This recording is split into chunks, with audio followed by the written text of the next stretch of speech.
half-time before half-time. Welcome to Beyond the Breakdown, a podcast where we delve into rugby, life inside, alongside and outside of the sport, and our brilliant local clubs.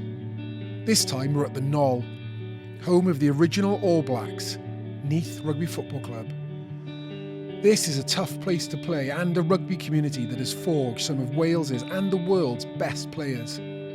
Today, in the glorious Welsh sunshine, it is a very welcoming place. Everyone associated with the club has been lush, but as a player, this ground has taken some chunks from me and many others. It's the epitome of Wales's proud, historic, fierce and friendly rugby roots. And I'm looking forward to catching up with one of Neath's icons, Adam Bomb Jones, the cornerstone of the Welsh pack for over a decade, earning 95 caps for Wales and achieving a legendary feat of 3 Six Nation Grand Slams, not to mention 5 British and Irish Lions test caps. Bomb is a legend of the game, on and off the field. Okay. Yeah, good with it. Good. Thanks for having me. Yeah. Sure, man. Not at all, mate. I'm really grateful to talk with you. What was it like walking in the ground? Good. Well, I was debating parking outside, but I thought I'd go and park in the old spot back in down the players down there. But yeah, it's nice. We used to park? Yeah, well, it's changed a bit. It's got concrete on it now, so it's not just like gravel and glass and stuff. But I mean, it's brilliant. I haven't been here for a long time, to be fair. Especially not up here. I think the last time I came here was in 2012 in my testimonial game. Wow. It's been a while, and it's and unchanged. Still smells the same. You still got that sort of.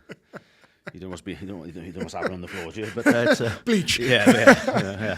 Cleaning products, and they clean stuff up. But no, it's good. It's a good club, isn't it? So it's brilliant. I'm just looking at the photos now, and it's the wall up there, and those teams from the late 80s and 90s who were. It was the fearsome reputation of some berserkers in that picture frame in there. Fair play. Because you came here and it was I didn't look like those boys like Brian and Jeremy Pugh and John Davis and those, and it took me a while to sort of win them over, because obviously it was a bit bigger as well, and then they had curly hair for a bit, so they didn't like that. But it took me a while to get the Neath faithful on my side. I think I'll swim, wasn't it? Yeah. So how old are you when you first played senior rugby here? I think just 19-ish. Wow. Yeah, I think I was.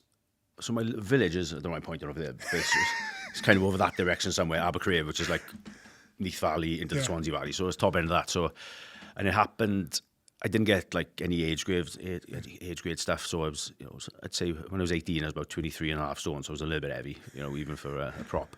And there was an under 21s league. I don't know if you remember that. I remember that happening. So all the clubs. I do. So the clubs all had that, and all that started. So there was a guy in Abercrave called John Davis who was like our team manager and took me over to and you had Roland Phillips as the head coach. So so straight away you got someone you'd heard of, and there was no fitness, which was good for me, and that was a big selling point. And and I just kind of, I was lucky. I got a good couple of good first games. We played Cardiff, did well. I played against, I think it was at the time the under 19s prop did well, and then and luckily I got Paul James came along at the same time, so we had we did pretty well together then. And it was all quite quick because Lynn sort of what did he do?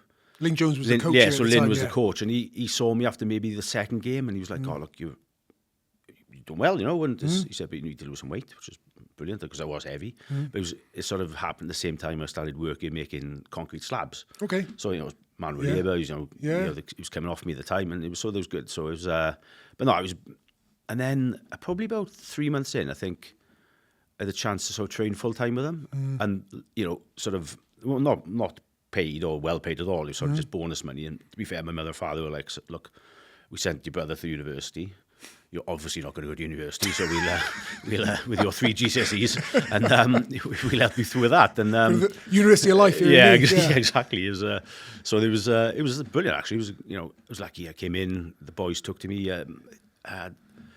Andrew Howells, the old prop, and Tristan Davis from Abercrave, so I'd kind of come over them, so I wasn't kind of left them to my own devices. And it was just coming from there really. And it was probably had 2 games in my first year. Make my debut against Connacht out here, and I was just going to ask if you remember your first game. Yeah, it was against Connacht. And it's horrible, really tight turquoise tops, And it was and they weren't like fitted tight. They were just like elasticated tight. Was it traumatic for you? I was still at the time probably 21, 22 stone, so I was, I wasn't svelte. And I just sort of, I was obviously just making my day. I was playing for Abercrave, and then I played the next year on sort of dual as well. But I had a season there with Ritters. Yeah. Ritters was my first fitness coach here. So he was a fitness coach at Ponty, yes. So I think did he go from here to Ponty? I think he did, yeah. Yeah, because I had a year with him, and Phil Pew's on the wall there. Hell of a guy. Yeah, Hell of a guy. Brilliant. He was brilliant for me, and they were he was hard on me, but you could tell he cared, and he could tell he liked. No, it's right. He wasn't hard. He worked me hard. Yes, but he cared, and so him and Phil Pew kind of scared about 2 stone off me pretty quick, and it was a lot of running up the Gnoll Woods are up there, and there's a famous Ivy Tower run, which is like up a big hill up the so made famous by those guys. So did that once or twice. He loved his forest runs, Rick does. Oh yeah, he had us in the forest as well. Yeah, exactly. Yeah, I know. I'm Merth him out. I think probably went down there, the Big Dipper and all that. And we got lost a few times with him, so because you couldn't kind of go off and just like next thing you were down by the beach and just there's a 2-mile run back in. But no, it was brilliant. It was I think then the second year, Garth Llewellyn, these guys came in, Barry Williams, Batman, Andy Moore. Andy Moore was amazing for me. Really? Even though I was a 9. Why? Just like because I had a bit of a sort of imposter syndrome around it. And when I started playing, and even if I had a bad game, he'd still come up to me and say, "Oh, the scrum was so solid today." Thanks. It was, and just he'd been around a bit. He was one of the best blokes I've ever come across, in just giving you sort of that.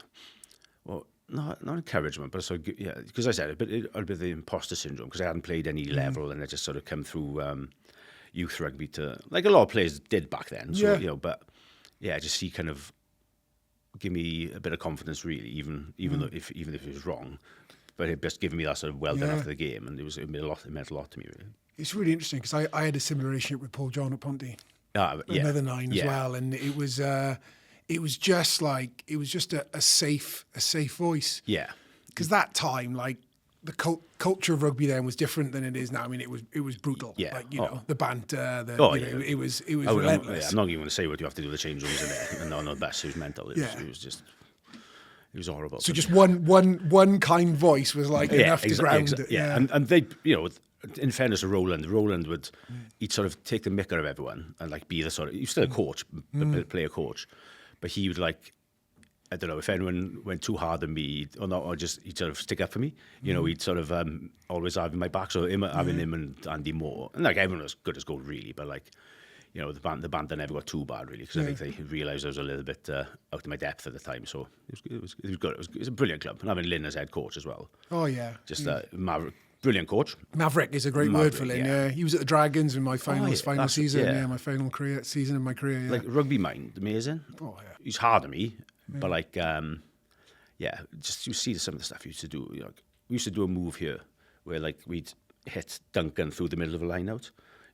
From the back ball, hit Duncan through. Do you know what? I remember that. And Tony Woodcock scored that in the World Cup final against France, sort of 11 years later. Like, no one had probably ever done it till. Yeah. So Lynn's mind was like, there was a lot of, blocking, which you probably wouldn't get away with these days. It was a bit of holding, pushing, but no, he was a great coach, and just the boys were good. It was very, as you know from Ponty, it's a tight knit group, and 2 small sort of towns as well, where. You can go for breakfast, and we were done by 1 every day, really. Yeah, if we weren't back in Duncan's house or Belly Buster's Cafe in Neath or Paco's in Swansea by Abercrave, then it was professional hadn't quite hit in, but it was. Talking of the calf, Ritters used to walk around the calves in Ponty, and we'd have curry and rice. Yeah. But all the boys would hide chips under the curry, and he'd come in with a fork, and he'd like go through the curries to see if any of it got chips. Funny, I mean, the first time we went he took us down to, well, he was in Belly Busters with me, but I remember he ordered for me, and like Alan Bateman was there, like literally full English, and I'm like, full English, and Ritters like, no, 2 poached eggs, 2 pieces of toast, and that's it. And I was like, okay, brilliant. So I knew my role already, but I knew I had to catch some weight. But no, it's a great club. It was less to be back here. Yeah. Do you know what? It's I can hear it in your voice. I can see it in your eyes. Like, what? Like, if you had to articulate it, like, what does the club mean to you? Like, how could you put it into words? I think, especially, I wouldn't have give me my life really. Not certainly my rugby life. because as I say, I was never 16s, never 18s, never 19s capped or anything, because it was, I sort of used the excuse that it was you could only push like 1.5 meters. So in the scrum, so it was probably no point having someone sort of my size playing, and then that it was fate really around the 21s league starting, and if it wasn't for Lynn and Roland and Mike Cuddy sort of give me a go, then I would just been back. Well, funny if I just had accepted a job, got a job in the DVLA. So I kind of I parked that quickly for the rugby career. Parked it, I didn't think I would. That's outstanding. That's we're doing this now. So I parked that quickly and moved on. And it was it means everything to me. And I'm very I'm always an Abercrave player first, and then Neath, and then from there really. But I played over the course of 3 seasons, 2 my first season, a few more my second, and then sort of first choice. I played 40 games for Neath, and then 195 for the Ospreys. But I kind of, those 40 for me kind of changed my life and changed my career. So yeah, it's a special place for me, and it's the history goes with it as well. It's a massive thing. I think it's one of the first clubs ever in the WRU. Yeah. So it's 1874. I think. Yeah, so you signed across in the Castle Hotel, I think, wasn't it? That was it. Yeah. One of the founding clubs. Yeah. Yeah. So look, It's the original All Blacks as well. Yeah, I know exactly. Yeah. So I've got a All Black jersey swapped, but this is the playing here full house in that All Black kit. It was phenomenal, especially as young, because there was only like 19, 21, 22 playing. So I'd gone from playing for Abercrave to like this. It was just out of my wildest dreams, really, because I never because probably we roughly the same age. Yeah. Growing up, you're not really professional rugby, because it wasn't professional, was it? No, so it was like the first year or second year. So it's not like you dream of playing, but you don't really. You could argue they're still struggling now. No, yeah, exactly. So so it's not. So it's not. It means everything to me, just because they gave me the chance, really, when they didn't have to. Really, well, they didn't have to. And hopefully, I repaid them a little bit. So there is something special, I can relate that to a full terrace at Rodney Parade, because that was my first club, and then all the Olayas and Sardis Road and stuff. But I used to be terrified to come down here and play. Like, it was a tough place to play. The Neath chant goes on. Oh, and yeah. this gets on. Neath. I mean, it's intimidating. It's a tough town as well. It's like Ponty, isn't it? Both it is. Both very tough similar. Town. Yeah, very similar. I think you're rooted in the industrial age. Yeah, exactly. So so it's like hopefully they're going to get back to where they want to be, because it's sad to see them, how they've come down a little bit, and because at the spell when the regional rugby happened, when they were the best team in the country a very long way. But yeah, I think they've got some good people back in charge now, and hopefully, obviously, they're not going to get back to where it was, because it's changed. The rugby has changed, but it's changing.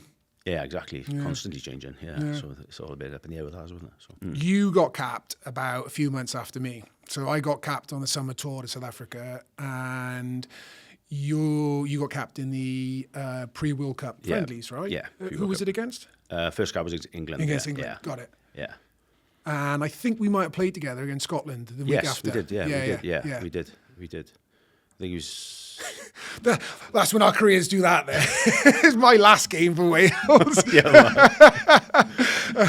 You had 93 more, 95 total caps. 95 total, yeah. But that was like the England game was surreal, because it was their sort of second team, and I remember coming off, looking at, you see some of the people in their team. It was just like Simon Shaw, and I'm going on against Jason Leonard, thinking, oh God, like 2 years, like he was literally the only English player I was allowed to like, because my mother fancied him. I was going to say why. Yeah, like why? He was the only one I was allowed to like, because my mother nice. Had a massive crush on him. So I was like, everyone else brought up to like Bill Beaumont, hated him because he was English. Carlin, Carlin turns out Quins bloke, one of the best blokes you'll ever meet. Anyway, at the time, the irony, I know, yeah.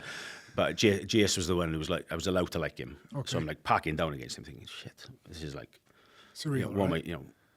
He's like, he's already on 100 caps. Yeah. I'm just there like a season before I was playing for Abercrave in the Swansea Valley Cup final against Eslovera. I'm like, now it's just like, what am I doing here? And it was a surreal experience, because it was over, done and over. Yeah. And I think we were losing probably it was a hefty score by the time I came on, so I couldn't do a great deal. So I just kind of tried to make myself busy. But yeah, just looking over to him, and it was JT was behind me in the second row. Who was about 16 stone soaking wet, and then him and Simon Shaw on the other side. What are we doing here? Like, JT was even younger than me, so I'm like, this could be a massacre. But no, we did all right. It was, and then Were you nervous? Yeah, Christ. Do you ever get nervous when you play? I did for the first probably, I'd say 5 or 6 years. I think in all seriousness, after I played for the Lions, I didn't. I felt almost again that sort of imposter syndrome. As soon as I got picked there and I played in the test there and did well. 2009 now. Yeah, so I was after that. I was pretty. You always have challenges, but I never got nervous to the point like, because it was, and I think because I'd sort of until that point, it was always like whether they'd place Mellon on the tight head or like Horse came in for a bit. Yeah. So there was always like no one, and there was always stuff in the paper like Chris Horseman, right? Chris Horseman, they're trying to get Duncan Bell to play. They're trying to get a guy to Jason Hobson to play from Bristol. So it was always a bit. I was almost just there until they found something better. So. When Gats came in, it changed me because he changed my mindset. He changed what I needed to do. So after that, then really, especially after when I played for the Lions, I didn't. Not that I knew I was starting, but I had the confidence to know that if I play well, and look after myself well, that I'm good enough to keep ahead of anyone. So that was. So after that, it was pretty sweet, and I didn't really get nervous. But unless it was. Maybe like you're going out to Perpignan. Well, you were out there when you were out Perpignan. Yeah, that type of place and that sort of stadium with the where it's not so much the scrum, but what could happen on the floor with it. Oh, it's wild place. Yeah, no, I spent a season out there and we lost to Lyon, if I remember right, and Julien Arag was French fullback at the time. Hell of a player, yeah. I mean, class, right? But dropped a ball that led to the try.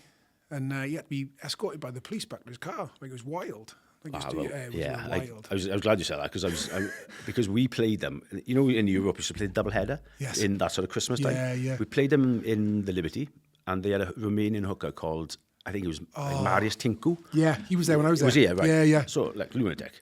So scrum. I can't remember what happened. But he gouged Paul James. Oh wow, okay. In the scrum. So Paul hit him, and he didn't catch him, but he sort of but Tinku fell back and sort of anyway, give it a bit. But I think Paul got off. It was back in sort of 2009 where if the punch doesn't fully land, you get off. But we go out there the week after, if I remember. Yeah, I'm pretty sure it was whenever we went.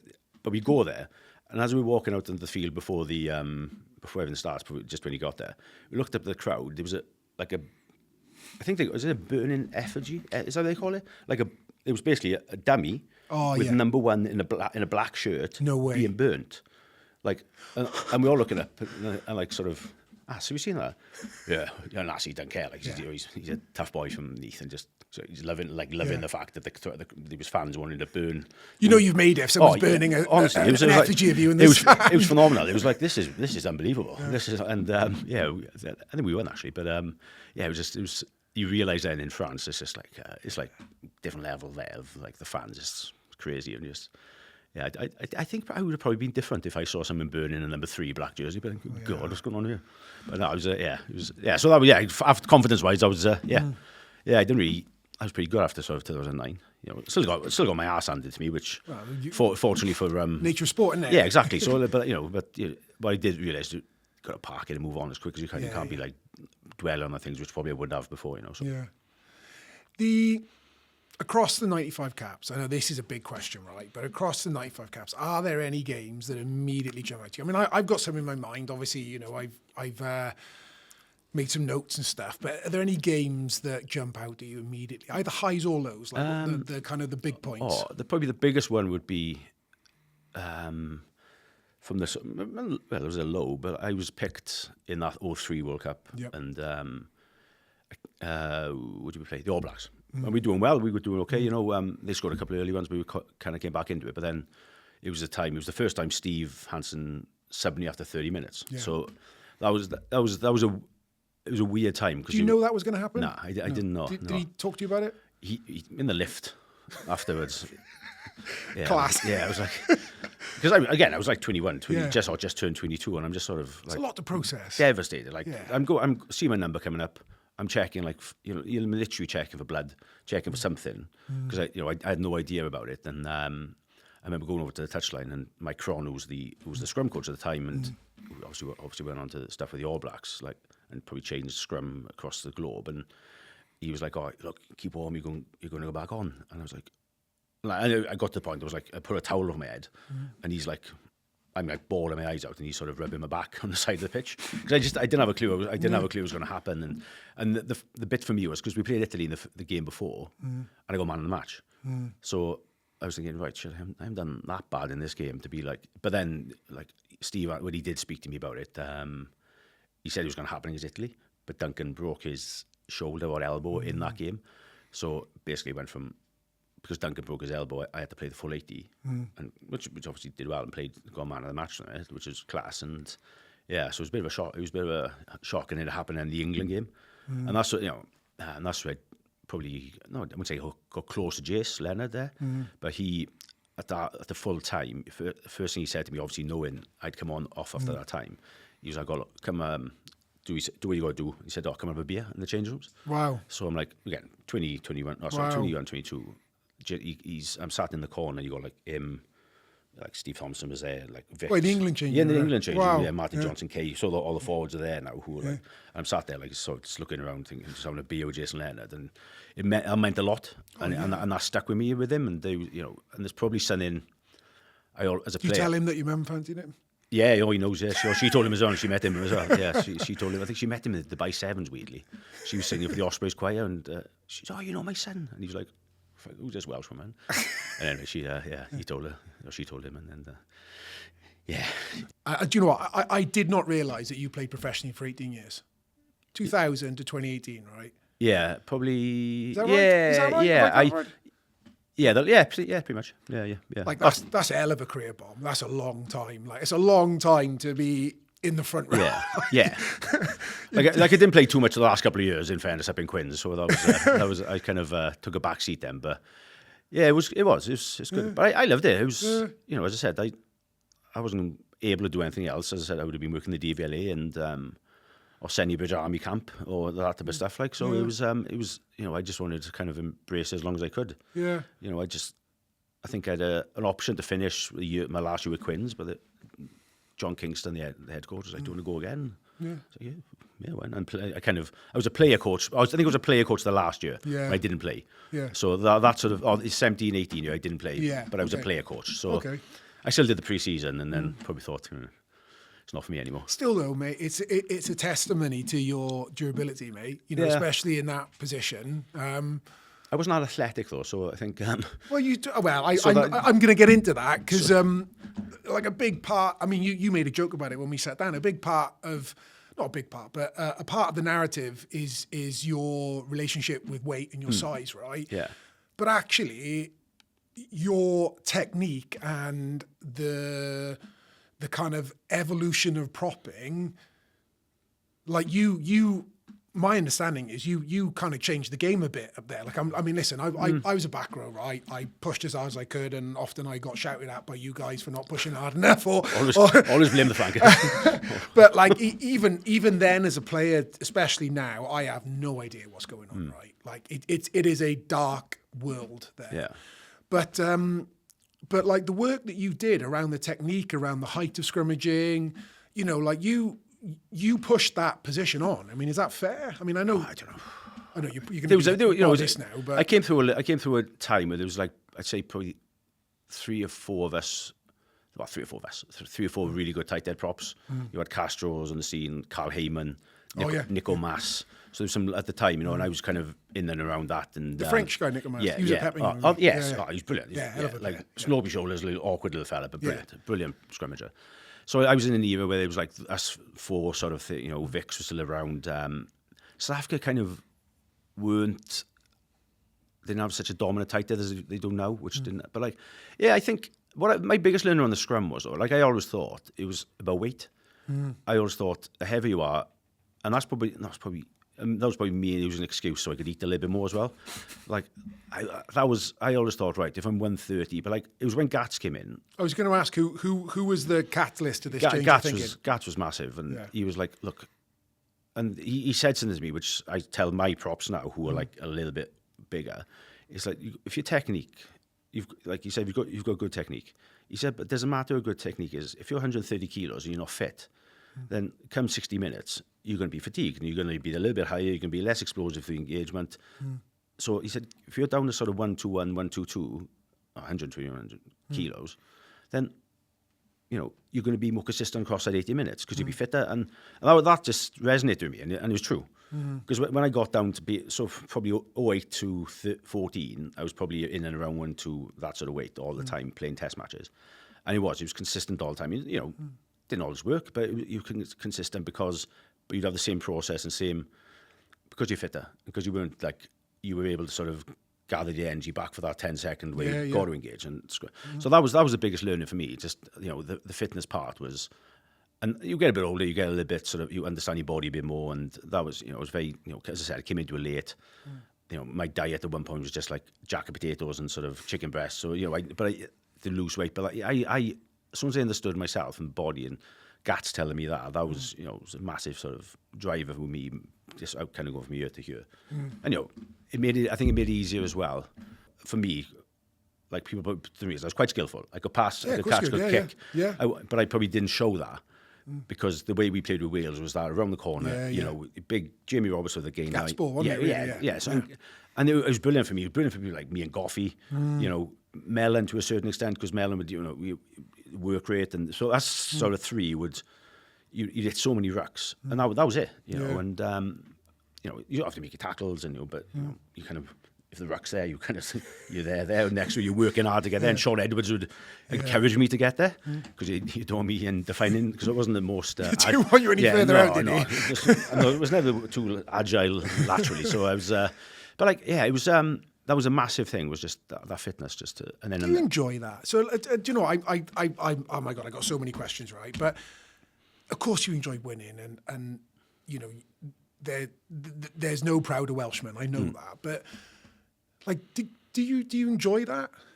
The winning or training? Well, no, but the style of play, like it's style of play. I loved it. Yeah, it was so simple, and it was, you know, sometimes you had coaches and technically, like, you remember, like John O and Hansen, you know, they'd have different, you know, running lines and all this type of stuff, which was brilliant at the time, you know, when it worked to a certain extent, and it all became, you know, and everyone tries changing, trying to reinvent the wheel, but they were so simple.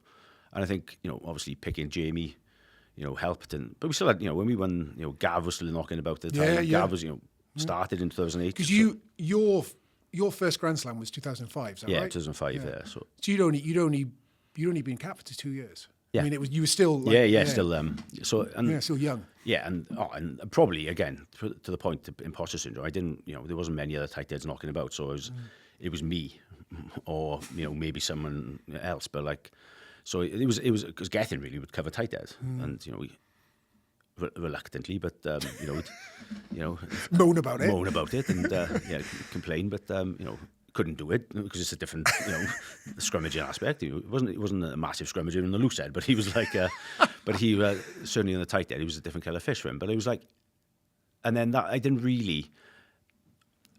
feel part of it, but I like, because there was a Lions year as well, but there wasn't many of us who didn't get picked. So like me, Mevin, Sid, probably the only ones who didn't get picked from that. Yeah, interesting. I didn't realise that. Yeah, so from that 2005 squad, and, you know, they took like 80 players. So you know, you're down the pecking order, and you've got a bit of work to do if you're not. I think they took 5 tight heads, and they were taking like Matt Stevens, who hadn't even been capped. So I knew I was a way off it then. So, but who's the coach then? Clive Woodward. It's going to be English-centric. Yeah, of course it is. Hey, Diolch. Thanks for listening. I'm Richard Parks, and stay tuned for more Beyond the Breakdown. But give me a minute to share why I'm doing this. So many of us are worried about the future of Welsh rugby. There's so much noise around the game in Wales at the moment, yet nobody seems to be talking enough about what makes our game tick, our clubs. Without our local rugby clubs, there is no game in Wales. At the heart of our community so often sit our clubs, places where we go to play, celebrate, mourn, or just be there for one another. Yet I've spoken to clubs that are struggling to heat their showers because they can't afford their energy bills, and extreme weather is causing games to be called off up and down Wales. Life's hard enough as it is at the moment, and so many of us just don't have the headspace to engage with climate. But I want my son and all our children to inherit a Wales and a world that's as beautiful as the one that we were given. And that's why I'm proud to partner with Round Our Way on this podcast series. Round Our Way is an organisation that supports people who've been impacted by climate change, lifting people's voices so that they're heard. Let's listen to some of those voices now. The club is basically Neath. It's the community of Neath. It brings a lot of people together. It's a big focal point for the town. There's always been rich rugby history here. When you get into the club and you start learning the stories of the people who've been here before you, and how successful the club were, and how big, and you look at the heritage, and like I said, listen to the stories, and also the part it plays within the community as well. You know, it is the hub of the community. Stuff like fireworks, etc. It's right, pretty much. I think if you think of Neath, you think of the Maltese Cross, and of course the Maltese Cross comes from the rugby. One of the killers of Welsh clubs at the moment, things like energy, it's when you can't see my breath at the moment. It's cold here. It's daytime. We're not open. We don't put the heating on. Fuel bills at about £4,000 a month. So we've got to have events here constantly, and people must think we're raking it in, but we've got to thrive to survive. So it's got to be bouncing here every weekend, whether we've got rugby or not. I keep saying all the time, the biggest threat we have of closure is electric. It's not even gas, it's electric. Okay. Because the prices keep increasing. I've just noticed this year, for the first time, it's starting to go down. The heat, the electric, somewhere like this is astronomical. And it's something that these costs weren't even probably considered 10, 20 years ago. With the cost of living, and that is driven environmentally by energy costs. It's just doing everything with a millstone around your neck, really, and trying to push a boulder uphill when things could be just a little bit easier. You can hear more from these amazing people and delve more into the background on each episode of the podcast at www.beyondthebreakdown.org or on my Insta. Now let's get back to the podcast. Listen to you talk about the relationship you had with certain coaches. I couldn't help but reflect on my career, because I had a really similar experience with Lynn Howells at Ponty. Yeah. And Phil Davis at Leeds. You know, I played under a number of coaches, but those two coaches spent the time to understand me and kind of like create that bond with me, because I'd always been quite inherently actually insecure. Like I'd always battled with like confidence. Is why I asked you earlier, you know, if you were nervous. But like when we were playing, like the culture in the change room was different. Like it was relentless. It was ruthless. It was a tough place to exist. You know, do you see the changing room differently now? I mean, that's both rugby today, but also rugby as a coach. Yeah, I think so.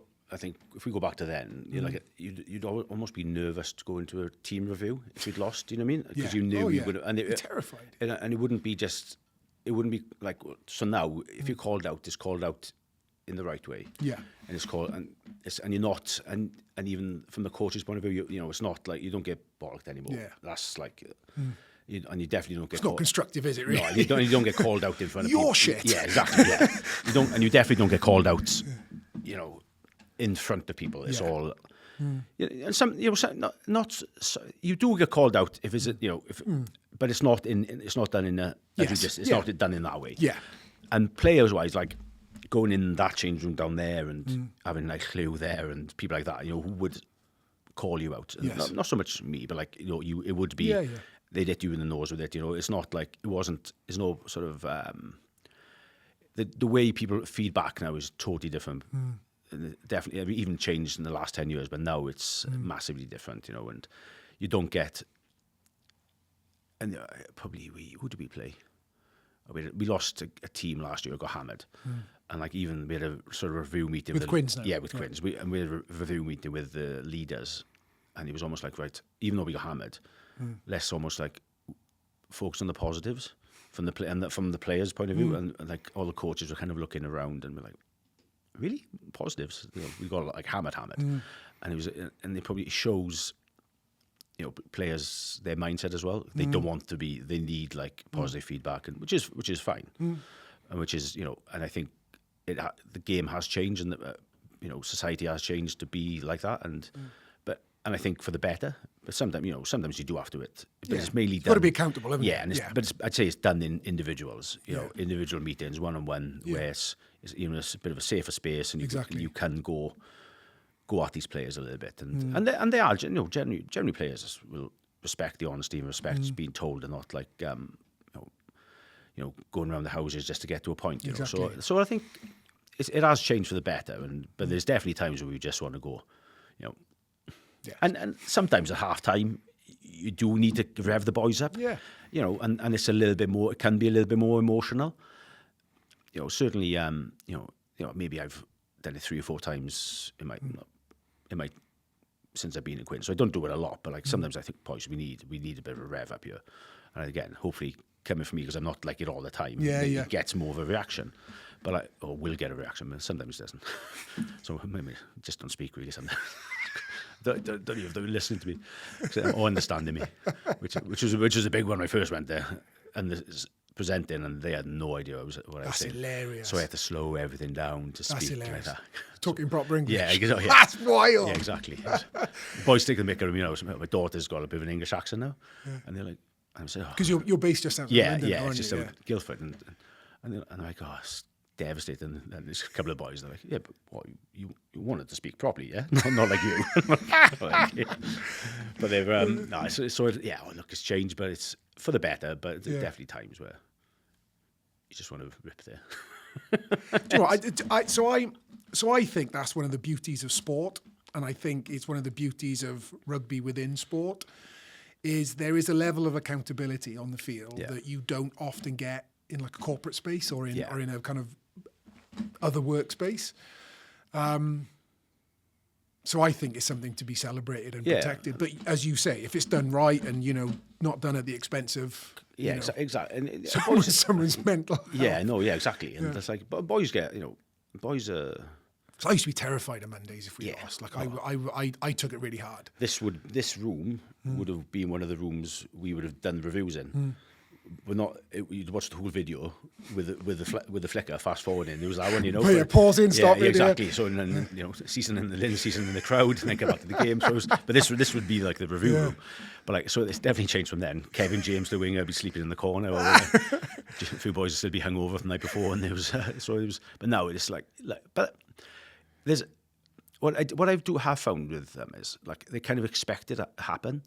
Like these young players coming out of the academies, they expect almost like they should be starting because you've come through the academy, and a lot of them come through the academy as rock stars and these good rugby schools in Surrey. So they don't understand the pressure, and then you flip that to like a tight end prop, a hooker, an outside half, a kicker. Oh yeah. There's probably even more pressure on them because.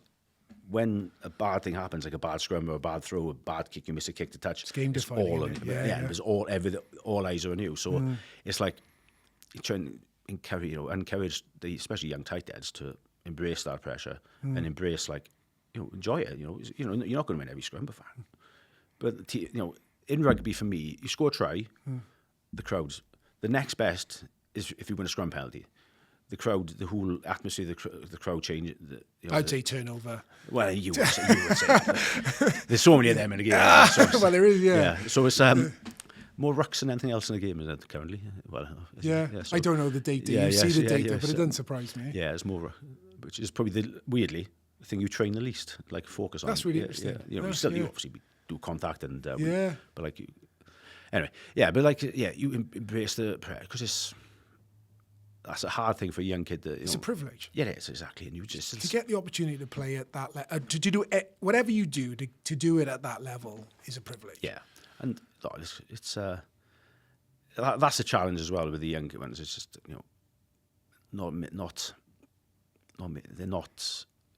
they're expecting to be there already, but it's a long process, especially in the front row. That's the big challenge. It was a good meeting with the young 19-year-old prop. he played 3 games the last year for us because we were sort of short and did well as an 18-year-old. And but like, you know, it was a few frustrations this year. But like, you're 19.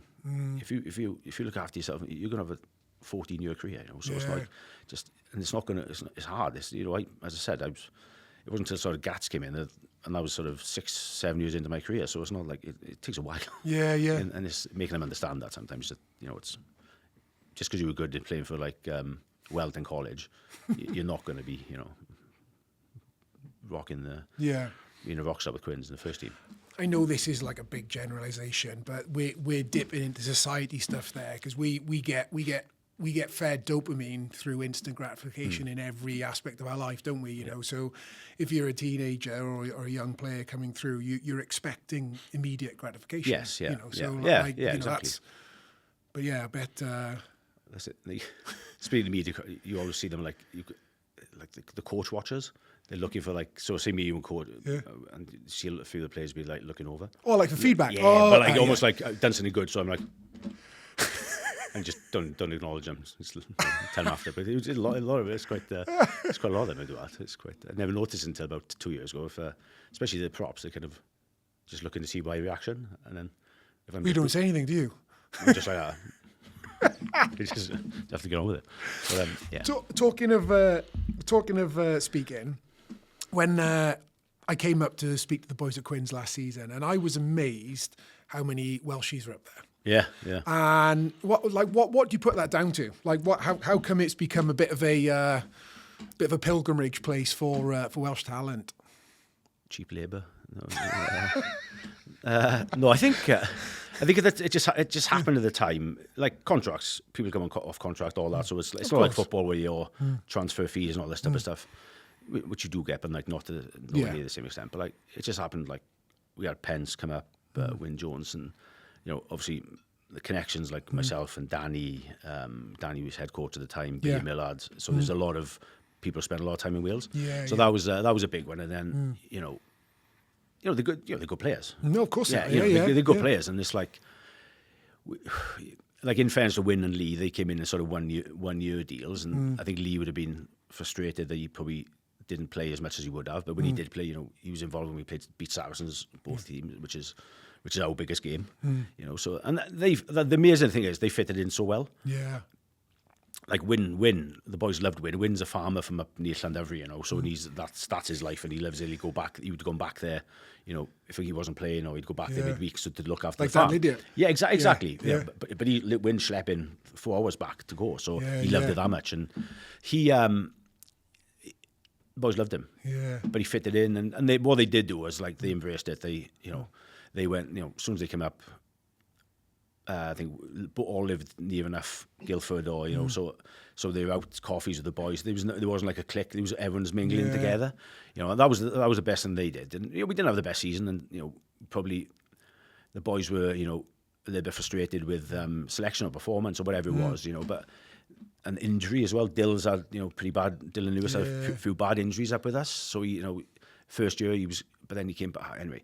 You know. Few injuries with that, so like there's a bit of frustrations around that type of stuff, but like embracing the club's brilliant around off field families. I thought it was brilliant, you know, it's unbelievable. I thought it was brilliant. Like Andy Sanger, who's now the GM, how him and Caroline, how they run the sort of pastoral type of stuff is like, it's unreal. Like it's like you speak to Jared, and even the match day for the families. What was it like in Cardiff?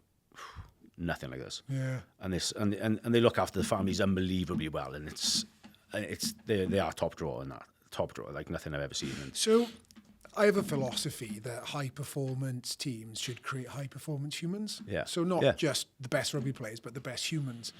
And within, I don't know, half hour, an hour of being in and around the Quins camp, it was just obvious. Like it was just obvious that there was a genuine sense of compassion for these humans, you know, and that's really special, because somebody who's like, you know, played in Leeds but played against Quins, but it's this massive global brand, but yet it is such a model of good practice for rooting rugby in the community and serving that community. We've kind of almost gone full circle now, because I'm going to try and bring us back to the Gnoll and Neath where we are today, and one of the things that I learned about Neath, and I didn't know about it, right, is every rugby club across the UK, particularly in Wales, but even in the English, Premiership, like every rugby club is trying to survive in the financial climate that we're existing in, globally, but also within the game, right? And Neath are not immune to that. They've had their tough times here, but I learned that they have restructured the administration of the club and created a community impact company of CIC. Right, okay. So my understanding, and I'm not going to do this justice, in fact, I'm nervous going down this road if I'm being honest, but within the administration of the company, within the terms of reference to it, it is an entity that is entirely in service of the community. Right, okay. So therefore, they're limited on the dividends that they take each year. They have annual scrutiny on a bit like a different, but a bit like a charitable company. Annual audits to make sure that they are serving the community. And I was really impressed by that. Yeah. I thought, obviously it's a way for the club to stay alive, but also, isn't it a great model? Because, a club like this where we are now, I don't know, it'd be horrific, but if it wasn't here, where would the players go? Where would people play rugby? Where would people get married? Where would people have funeral wakes? This is the heart of the community, right? I think that's, I didn't know that, to be fair, but I don't know who's done that, but that's pretty sharp, I think. Yeah. As you say, because this club is so wrapped in history, as you said, from probably one of the first clubs, but even the town, and the town love this club, and so it's and getting that as many people in that way to almost, I think they'd probably see themselves as almost like on a board then if they're involved in the club, they feel like they own a little bit of ownership. It's almost a co-op, isn't it? Not quite, but it's So that's I think it's a brilliant idea. It's and it's tough, isn't it? Obviously totally different, but COVID hit everyone. We get the sort of financials every year from the CEO, and he's and we're now starting to get back to but it's we make the most money of any club in the Premiership, but I still don't think we. Yeah. But projected now. We have 2 games at Twickenham every year to make extra money. Social media is massive for us. We've got people like Marcus Smith. So whatever that works. But I think I was blown away by Marcus when I came up. Oh yeah. What a lovely guy. Oh, he's great. What a lovely guy. The nicest. Yeah. Absolute gentleman. Yeah. He's brilliant. He's good family kid. Parents look after him. He's but he's lush. Yeah. He's getting an edge now as well, which is good. He's getting a little bit angry, which is excellent. Not quite the Dan Bigger or Farrell level, but he's getting. I'm liking him when I'm seeing him. I love him. He's yeah. I wish he was Welsh. No, he's great. I actually played with Marcus in his first ever senior game.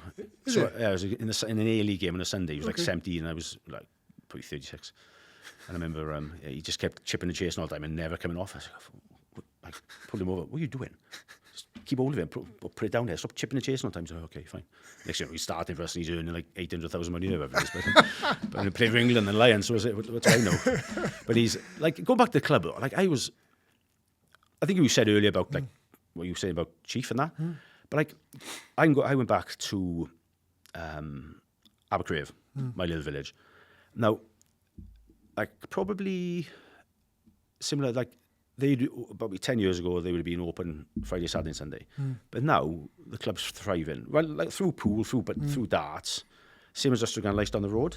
They're my mate runs it. They're open every day of the week now because of different stuff. And what's amazingly happened this year though is Abercrave, Ystrad Gynllais, and Yslavera are now all in the same league. So you're talking about the crowd. I went to watch Abercrave Ystrad the other day. There was comfortably 1,700 people there. Abercrave's village is only about 700 people. So the parking was going all over the place. They were bussing up from Ystrad Gynllais. It's a massive local rivalry. Yeah. I went to school in Ystrad Gynllais. Majority of my mates are from there. I was never allowed to play there because my mother wouldn't let me. She hated them from back when my dad was playing all this type of stuff. So, but honestly, the money these clubs, financially now, not securing themselves, but because Abercrave clubs needs work doing, and Yeah. you know, and they've like what's in Abercrave? A pub, a workman's hall. There's not even, there might be a shop. No, Yeah, there's yeah. nothing. So there's no like, and you've got to go. But like these games now are going to do so much for, you know, the economy of the club, and you know, moving forward. You know, a couple of years in the same league, and you're getting mental crowds. It was unbelievable to see. Like That's lush. Honestly, it was like I had never seen it. They haven't been in the same league for like probably 10, 15 years, or probably even longer. But like perhaps even when my dad was playing in the late 80s, or sorry, early 80s, late 70s. But like it was, and what's that's going to just do? What like there was social media posts. Astrogan like to put in banners on bridges and all this stuff. It was like, honestly, the build up of the week was like the cup final. I was kind of back that end of the week anyway. I was speaking in my old school, so I dropped a few Abercrave, you know, who supported them. There wasn't many, but yeah, honestly, I'd blown away, and like, you know, speaking to the club but it's going back to it. They're all good. They're all run by good people, and they're all run by people who care about the club. And this, like Abercrave and Abercrave, I don't know much about Slavera, which is just a little bit further down, but I think they're all run by local people, love the club, care about the club. They're not doing it. What used to happen where they're playing like journeyman to come in, and like Abercrave. I think both Abercrave and Leicester had bought 95% each, or roughly, came through the youth and junior system, and honestly, it blew my mind. Well, that's a mark of success. It was, and going back to like saying about our owners, like, and obviously Abercrave and Leicester haven't got owners, but like they're run by like Quins now. They're brilliant. Yeah. But there's good people driving everything, and good like not people who understand the game, and people who understand like honestly, it's made a massive difference, and.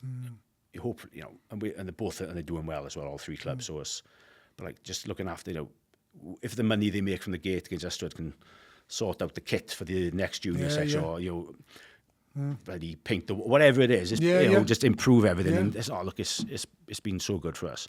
Well, do you know what? It's a third space, isn't it? You know, people live in their house, people go to work. That third space is where you get all kinds of like well-being support, friendships, you know, all the stuff that is so critical to a long and happy life, you know. Yeah, exactly. It was a song I heard. I think he was an Arsenal fan. He wrote a song called The Angel, and he says you're meeting your mates for a couple, or meeting your mates for a while for a couple, and just take the troubles away. And there's a line in it, but that's the same. You go down Tuesday night to play pool.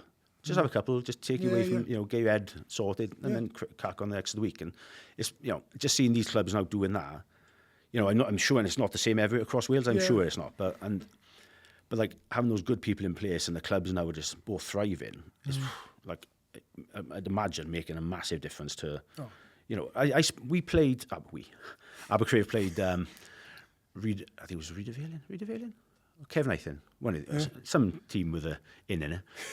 Sounds like an in Georgia, but it was like they had to beat them to go up. Anyway, my mate asked me to do a video for them, and I just kind of did a video, and I found myself getting really emotional because it's my little club, and I was talking about like I didn't really like Wales in the sort of early to mid 90s weren't brilliant with it, you know, and we wanted them to win and all this type of stuff, but like my heroes were the club blokes playing the rugby club, like the number 8s, the like Big Rod, the tight head, Icky, the hooker, like Gwilym, the number 8. They were my heroes, and I was speaking about it, and there's, you know, the club's a massive part of my, you know, family. My dad played, my uncles played, my brother played there. My mum was a massive fan. She passed away, unfortunately, but I'm sorry for that. No, it was 8 years ago now, so she's. I know a couple of weeks ago she would have been bouncing more than anyone for that Abercrave Leicester game. So, but it was like. I don't know, I found myself getting really emotional speaking about it. And you know, if I had asked to do a message for the Welsh team, I wouldn't have. But I just felt, because I got that connection, and, you know, I'm just thinking, shit, growing up, they were my heroes. And just seeing now, and I think one of the boys said to my dad after, he said, the big thing for us was what I said around being heroes. These young kids are going to, you know, start to like want to follow us and want to be the next... bloody Luke William, Big Rod. Yeah, exactly. Yeah, exactly. I know. So it was amazing. It's just lush to see what's happening there, because it's like it's helping everyone, you know, on so many different like aspects, as we said about just having a few pints and just getting everything sorted, just to have a bit of a natter. So it's brilliant. Thanks for sharing that. No, sure. Yeah, I appreciate that, Bert. Yeah. And on top of all that, climate change is also having a real impact on rugby clubs and the communities they serve as well. So is that like, obviously, with the flooding and the, pitches and obviously the kids can't come, and the shops, and is that absolutely. I mean, here in Neath and Neath Valley, over...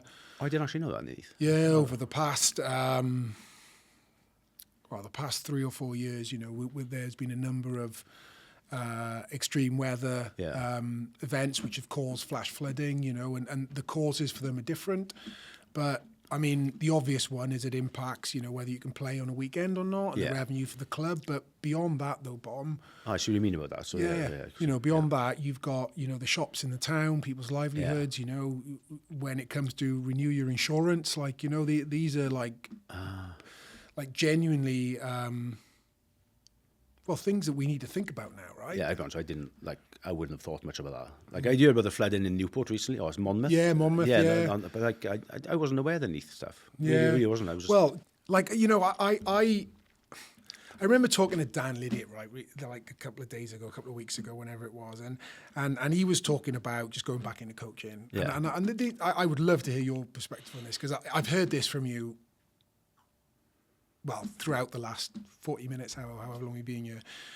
But I was just asking him about coaching, and Dan said, listen, I've got all this knowledge in me, and Dan's a humble guy. He's not like, he's not going to big himself up. No. He just said, I've got all this knowledge in me, and I just feel privileged to be able to give back. I feel privileged to be able to like kind of give it a second life through coaching. And when I retired from rugby, I retired through injury. I wasn't ready to transition. I fell into a period of depression. It was a difficult period for me, which, ironically, looking back, elicited the last 15 years of my life where I've done, some cool things. But recently, my son started playing rugby, and as a lot of people do, you turn up on the touch line. Next thing you know, you're coaching under sixes. Next thing you know, you've played, have you? Oh, okay, I'm head coach now, Landaf under eights. Doing well? Yeah, we're all right, actually. Yeah, okay. we don't keep score, but we're smashing everyone. A lot of jackals. Tackle jackal. A lot of ball pressure in Landaf under eights, a lot of them. But I, like... Do they all run on the pitch and roll? Because you used to roll, didn't you? I did, yeah. Yeah, I remember you used to. Right, superstition, yeah. Yeah, I remember that. Yeah, I used to roll. But I like Fred, my son, gave me the game back. Yeah. And I think it's a beautiful thing, because I had a period in the wilderness, and I forgot the brotherhood of rugby. I forgot what it meant. And seeing like the boys and the girls, but run around and play, and they all go in a clubhouse for hot dogs, and it's just lush. Like that's rugby to me. Yes, yeah.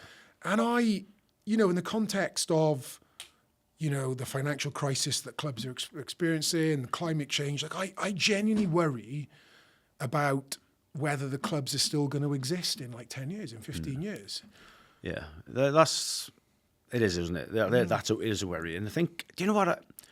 Like I was saying about obviously the local clubs with me up there now, but it was, we again, Abercrave, it's so tribal, even to youth rugby, the amount of kids who have gone away from rugby over the last 15, 20 years, or probably 15 years, and are doing other stuff, whether society, whether they play football more now because football is so successful, Gareth Bale, Ramsey, getting to the World Cup and stuff, doing well in European Championships in 16, a lot of youth teams had to merge, which would never be heard of before. Every village had a youth team up there, and now Abercrave, Ysgran, Cwmtorch would merge together.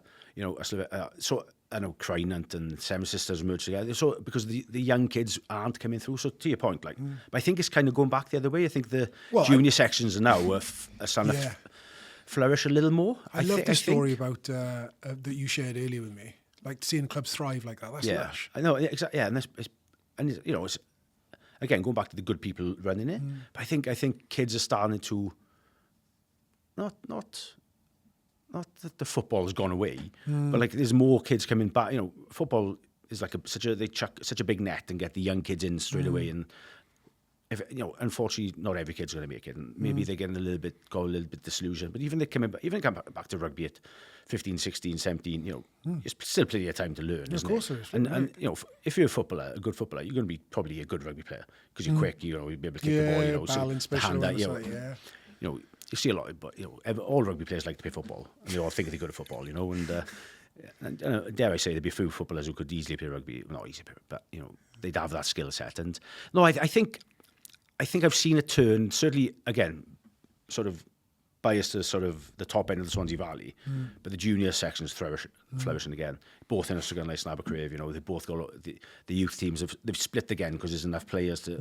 So it's growing back, regardless. Maybe because of how the Welsh team haven't been performing the people even want to sort of, not subconsciously, but let's get behind rugby again. Let's get back to rugby. Let's support the clubs because the Welsh team aren't winning. We can watch a team on the Saturday winning. So maybe there's a drive. But it's good to see.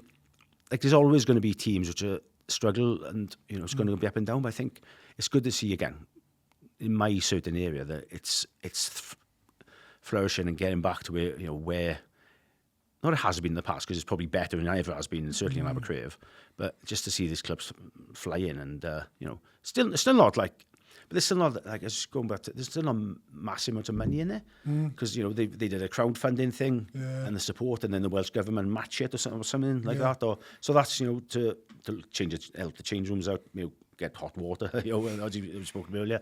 So like it's still still their struggles, still there's going to be, but having these three local teams playing against each other is just going to only help that, and it's good. And if they can get nicer kit for nicer equipment for the juniors, more kids, nicer kit, as a young kid, if Abercrave's got a nicer kit, they might go there, or go an extra tracksuit. So it's like, so if if it gets more kids playing rugby, then it will thrive and we'll get back to it. Is that why you went to the Blues? For a nicer tracksuit? I don't really speak about that here. All right, we'll move on. Yeah. But do you know what? I will say about that. I will. I feel that. I pulled the pin here. I pulled the pin. I will say I never wanted. I love the Ospreys, and they were my team, Neath, and then the Ospreys. I had to go for Cardiff for a year, but I'll always be very grateful to Peter. Of course. So Peter's God rest his soul. I had a lot of time for one of the great men in rugby. Yes, I agree. And I'll always remember my agent Mark Spose ringing me on a Sunday because I was out. I wasn't working. I wasn't I wasn't in pre-season. I was doing my own devices, which isn't ideal when you're me. So doing a couple of jogs in the week and a bit of bench press was about it.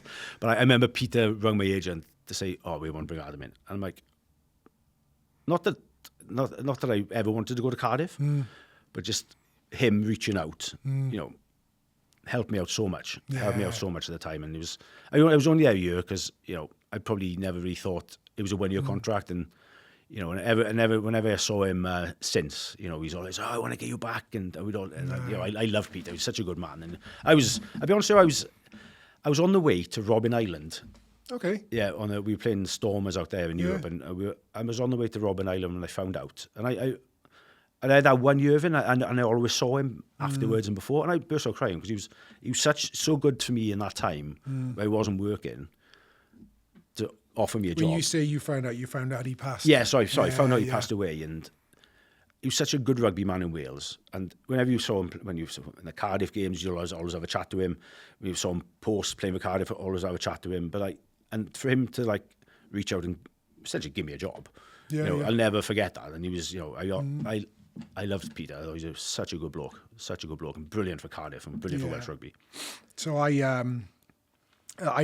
never spoken about this, but my Peter died a couple of weeks after my dad died. Oh, right, yeah. And but I was really close to Peter, never as a player, but he had a passion for mountains and mountaineering. Oh, okay.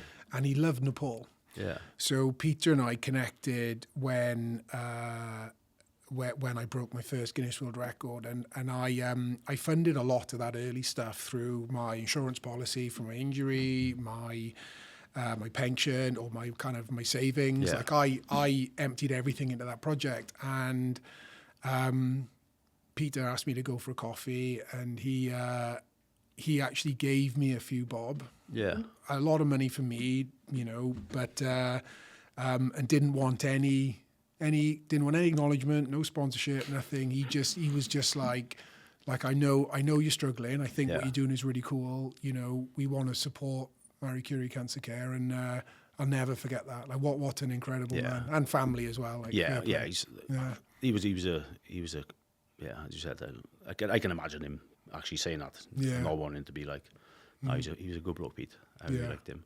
I was actually thinking not so much about Pete, about your achievements on the way down in the car, and I was thinking, I was comparing it to my couch to 5K I started 12 weeks ago. Oh, nice. And I'm up to jogging 3 times a week now. So I got as soon as I got out to my I've been in denial about having gout for 6 years, and I finally got the old Alaprune, whatever the gout tablets are, 300 milligrams every day, taking the gout away. Started my couch to 5K. And I was trying to see if it was a comparison to yours, but once you dropped that Guinness World Record in, I was, I'm done, I can't. It was a challenge for me, Paxi. It was a challenge for me to get 5K. We've all got to start somewhere, exactly, brother, haven't exactly. we? Mate, thank you so much for your time today. No problem. Cheers, brother. Top man, cheers. What a pleasure and a lot of fun to be in a sunny Neath today, talking with the legend Bom, a top man. Big thanks to Bom for sharing his experiences so openly with us, and to all the crew at the Gnoll for their help. One of the things that really stayed with me after talking with Bom was how he spoke about his home club in Abercrave, and how he talked about his 40 games for Neath being his most important games. That he feels a greater emotional connection to his local teams than to that of the national side. It was so interesting to get the insight of someone who's experienced every level of the Welsh system and is now coaching in the English system, on what's important and what works. It really felt like there was a lot happening at the Gnoll when we were there, which, as we talked about in the episode, has recently become a CIC, a community interest company. Now, these are companies which operate to provide a benefit to the community they serve, which perfectly describes Neath Rugby Club. Now let's hear a bit more from the voices at the club about the challenges they're facing, like rising energy bills and opportunities for the future, including, this will get you, including from another legend of the game, former player, and one of Wales's best coaches, Lynn Jones, someone Bom mentioned today, and also someone Shane spoke about in episode 1, as a person who had given them both crucial support and counsel throughout their careers. I think community rugby is leading the way, and not just in Wales, but throughout the world. People are leading the pro game to watch and to have a sense of belonging. Even if you're rival clubs, working on events, working on ways you can cut costs by doing things together, I 100%. That's my view politically outside of rugby as well. Is really being a community and working together. It's being a rugby community, working as a rugby community, working in the local community as well. It's about social interaction, sharing things in common, and I can go downstairs and there are people there I haven't seen in 30 years, and it's nice that you can share and have a chat with people. Flooding, it's horrific, and we've thankfully not been impacted as much as some other clubs that are friend across Keys. I know they were completely underwater, and we did a little bit of fundraising for them, as did their local clubs. If that happened here, luckily we've got away with just waterlogged pitches. But if that was to cause serious damage, it would just put back so much hard work. That's a worry. Diolch yn fawr iawn. Thank you so much for spending your time with me, Rich Parks, on this episode of Beyond the Breakdown. Huge thanks to Bom, the production team at Copper, Sam Walsh who gathered the Vox Pops, Paul at Neath Rugby Football Club, Sophie Jenkinson from Round Our Way, Mike Brown from Cardiff Rugby, Alex Bevan, Becky Jarvis, Joe Towns, and to Lee Llewellyn, Lynn Jones, Matty Young, Paul James and Phil Lawrence, who all spoke to us at Neath Rugby Football Club. Very quick on the wing, just a return pass, and he's over, and that's a simple, but it's a well-worked driving once again.